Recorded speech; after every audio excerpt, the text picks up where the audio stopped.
یەکێک لە سەحابەکانی پێغەمبەری خوا صلی الله عليه وسلم ئیمامی سعدی کوڕی ئەبوو وەقاص کە یەکێکە لەو 10 نەفەری مزگەنی بەهەشتی پێدراوە ڕەزای خوای لێ بێت لە ماڵەوە بوو سەحابەیەک هاتە ژوورەوە بۆ لای ئیمامی سعد کاتێککە دانیشت کچێک تێپەڕی کچێکی کورتە باڵای بچووک ئیمامی سعد ڕەزای خوای لێ بێ فەرمووی ئەو کچە ئەبینی کچەکەی من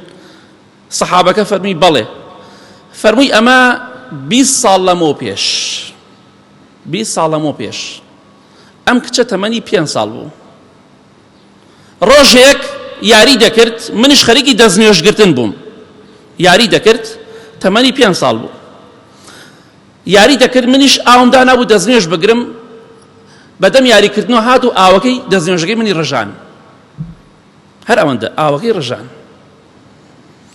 دەفەرمێ منیش وتم ئەوە بۆ ئاوەکەت ڕژان یا ڕەبی خوای گەورە تەمەنی تۆ ببڕێت یاخوا زیاد نەکەی یاخوا گەورە نەبی هەر ئاوا بیت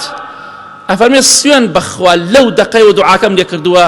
ئەوە تەمەنی 25 ساڵە لە 5 ساڵی زیادی نەکردو لەو سنە تەمەنی 25 ساڵە بەڵام لە مناڵی 5 ساڵەکەت سوێن بەخوا خوای گەورە گەشەی ئەو مناڵی وەستان تەمەنی 25 ساڵە ئێستا دەڵی مناڵێکی 5 ساڵە بۆیە ئاگادار بە وەڵڵاهی لەو کاتەوە دوعام لێ کردووە 1 پەنجە زیادی نەکردو تەواو وەستا بۆیە پێغەمبەری خوا فەرمێ صلی الله عليه وسلم دوعایان لە مناڵی خۆتان مەکەن چونکە دوعای دایک و باوک خەبوڵە ئەوە تا ئەمە باوکی دوعای دەکرد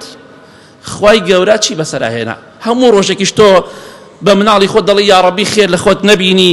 تەمەن کورت بی تەمەن درێژ نەبی کوێر بی نازانم چی بی ئاخر لەوانەیە لە دەمت دەرچێ بڵێ کوێر بی خوا کوێریکە مناڵەکەت کوێرکە بۆیە فەرمووی ئاگادار بە پێغەمبەری خوا صلی الله عليه وسلم ئەو کاتی تۆ دوعا دەکەی لەوانەی ئەو کاتە بێ خوا دوعاکەت قبوڵ کە یەکسەر یا دوای چەند ساڵێک چەند ڕۆژێک خوای گەورە مناڵەکە لەناو بەرێت یا ئەو دوعای لێت کردووە تۆ پێڵێی دەرد دەدواتە تووشی نەخۆشی ببیانی کە تووشی نەخۆشی بوو مەڵێ بۆ تووشی نەخۆشی بووی چکە تۆ پێت و تۆ دەرد واتە دەرد بگری نەخۆشی بگری ئاگامان لە دەمی خۆمان بێت ئەمە دەردێکی زۆر مشکیلەیە هەر تووڕە ئەبی جوێنی پێدا تووڕە ئەبێ دوعای لێ ئەکا دوعای خێری بۆ بکە لە جاتیوی بڵێ خوا لە ناوت بەرێ بڵێ خوا هیدایەتت بدا بڵێ خوای گەورە چاکت کە ئەو دوعایە قبوڵە ئینشاءالله بۆی ئاگاداری خۆمان بین دوعا لە مناڵەکانی خۆمان نەکەین دوایی بە قورسی باجەکەی ئەدەین ئیمامی سعد ڕەزای خوای لێ بێت تەنها دوعایەکی بە زمان لێ کرد خۆ لە دڵەوە نەبوو دەی هەموو ڕۆژێک ئیمامی سعد ئەم کچەی بینی و بێگومان خەفەتی خواردووە کچێک تەمەنی 25 ساڵ بێ وەکو مناڵێکی 5 ساڵ وا بێ ئەمە دوای ئەم دوعای کە تۆ دەیکەی هەتا مردن دەبێتە خەم و خەفەت بۆت چونکە هەر چەندێ ڕقت لە مناڵ بێ نقصانی هەبێ بەخوا خەفەتی لێ خۆی سوێن بەخوا ئەگەر باوکێک مناڵەکەی خۆی ڕاو بنێ و تەقەی لێ بکە لە دەست باوکی ڕابکە لەولاوە سارێک لێی بدا بمرێ سوێن بەخوا ئەو باوکێک کە تەقەی لێ کرد و ڕاوینا ئەچێ لەسەر جەنازەکە یەگری چونکە ناتوانی لەو کاتا تووڕەی بەڵام دوای چەند دەقەیەک پەشیمان دەبیتەوە ئاگادار بن دوعا لە مناڵەکانتان مەکەن